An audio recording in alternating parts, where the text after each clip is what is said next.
CATIA V5, I want to discuss the following feature over here. So create an immersive sketch using screenshot.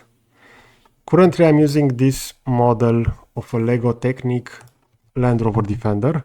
This is from GrabCAD. I will also put the link in the video description. Now let's take a look at how we can use that.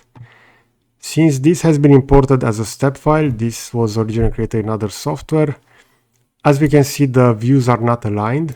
So currently, even though I set this to be the front view, we're going to see that this will actually be the right view. This is because CATIA and SolidWorks have the axes flipped. But nevertheless, this should work. So I want to create an immersive sketch using a screenshot. In this case, we're going to have the possibility to save this. I will go with a JPEG file since this will be lighter. So I'll call this side. I will also call this right.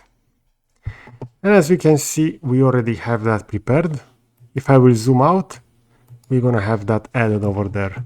And now I can use this just like one that I would have added over here using the create an immersive sketch. And I can drag that onto my design. I can do the same for the other views. For example, if I will go to the top view, the top view will be the same in this case, even though the model has been imported. So I want to create an immersive sketch over here. I want to save this and I want to call this top. I can also add view. And as soon as I will zoom out, we're going to see that we're going to have that added. I will just have to slide this onto our design. And we see how easily we can generate these kind of views. This is very useful if you want to have those saved and maybe added to other software and use them as a reference over there.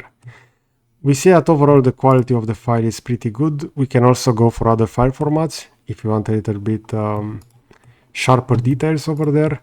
But I consider that these are more than fine as they will act as references. Okay, so I hope you find this content useful.